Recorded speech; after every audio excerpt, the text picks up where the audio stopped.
The opening scene of A Christmas Carol captures Victorian London in the festive season. Ebenezer Scrooge, cold and indifferent, walks past cheerful carolers and snow-covered shopfronts, setting the tone for his journey of redemption. Ebenezer Scrooge, a miserly old man, sat alone in his counting house.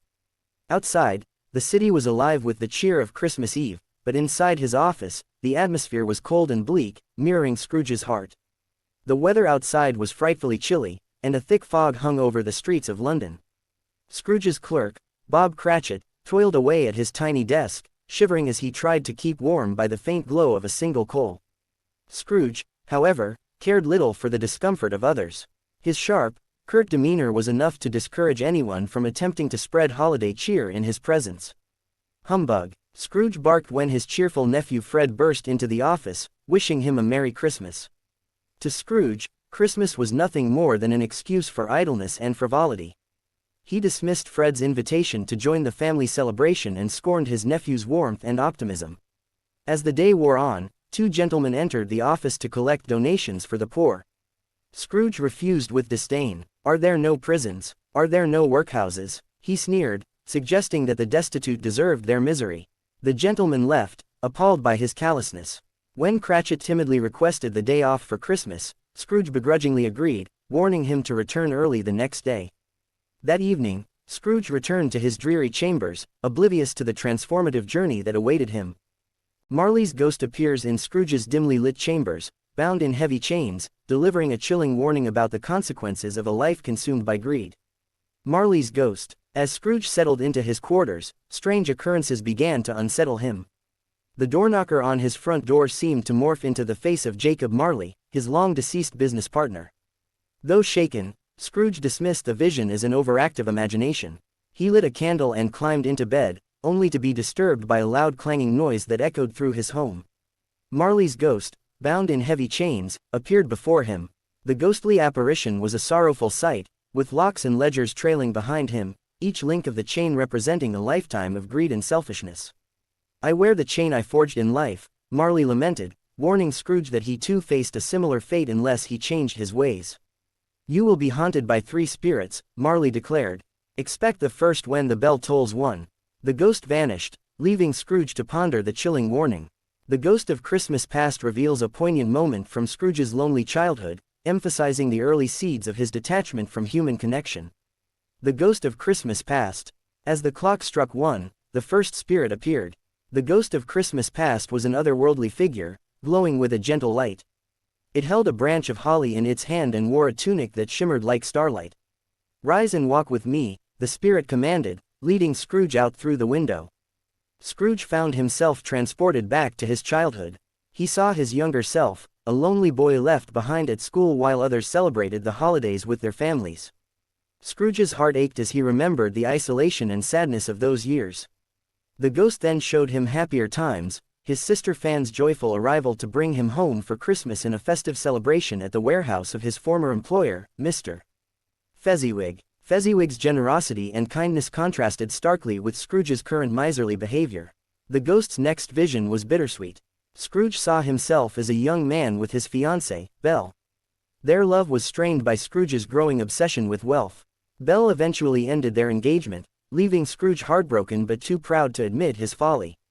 Each scene served as a painful reminder of what Scrooge had lost in pursuit of riches. The Ghost of Christmas Present shows Scrooge the warmth and love of the Cratchit family, highlighting Tiny Tim's unwavering spirit and the power of togetherness despite hardship. The Ghost of Christmas Present. When the clock struck 2, the Ghost of Christmas Present appeared. A giant figure clad in a green robe lined with white fur, the spirit exuded warmth and abundance. It carried a torch shaped like a cornucopia, symbolizing generosity. The spirit took Scrooge to see how others celebrated Christmas, despite their hardships. First, they visited the humble home of Bob Cratchit. The family gathered around a modest meal, their joy and gratitude shining through despite their poverty. Tiny Tim, Bob's youngest son, was frail and sickly, yet his optimism was unwavering. "God bless us, everyone," Tim exclaimed, his small voice filled with cheer. Scrooge was deeply moved by the Cratchits' love and resilience. He asked the spirit about Tiny Tim's fate, and the ghost revealed a grim future. If things did not change, Tiny Tim would not survive another Christmas. The spirit then showed Scrooge scenes from all corners of the world, miners singing carols deep underground, sailors celebrating on a ship, and families reveling in holiday cheer. Everywhere they went, the common thread was the joy of togetherness and goodwill. As the night wore on, the spirit began to age rapidly. Before disappearing, it revealed two emaciated children hidden beneath its robe, ignorance and want. "Beware them both," the spirit warned, "but most of all, beware this boy, for on his brow I see that written which is doom." The ghost of Christmas yet to come reveals Scrooge's bleak fate, pointing silently to his gravestone in a desolate graveyard, prompting a desperate plea for redemption. The ghost of Christmas yet to come. The final spirit arrived in a dark, foreboding shroud. Silent and menacing, the ghost of Christmas yet to come pointed a skeletal finger, urging Scrooge to follow. The visions it showed were stark and harrowing. Scrooge witnessed a group of businessmen discussing the death of an unnamed man. Their indifference was chilling. They spoke only of the deceased's wealth and the inconvenience of attending his funeral.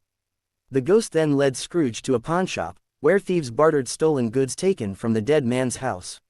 Finally, Scrooge found himself in a desolate graveyard. The spirit pointed to a headstone bearing Scrooge's name. Overwhelmed by fear and regret, Scrooge fell to his knees. "Spirit," he cried, "tell me I may change these shadows. I will honor Christmas in my heart and strive to keep it all the year." Scrooge awoke on Christmas morning, his heart bursting with newfound joy and gratitude. He laughed and cried with relief, marveling at the chance to start anew. Throwing open his window, he called out to a boy on the street and instructed him to deliver a prize turkey to the Cratchit household. Dressed in his finest clothes, Scrooge ventured out into the bustling streets, greeting everyone with warmth and generosity. He donated generously to charity, joined his nephew Fred's Christmas celebration, and vowed to help the Cratchit family. Tiny Tim's health improved under Scrooge's care, and the boy's cheerful blessing, "God bless us, everyone," became the mantra of Scrooge's transformed life. From that day forward, Scrooge was a changed man. He became a beloved figure in the community, embodying the spirit of Christmas all year round.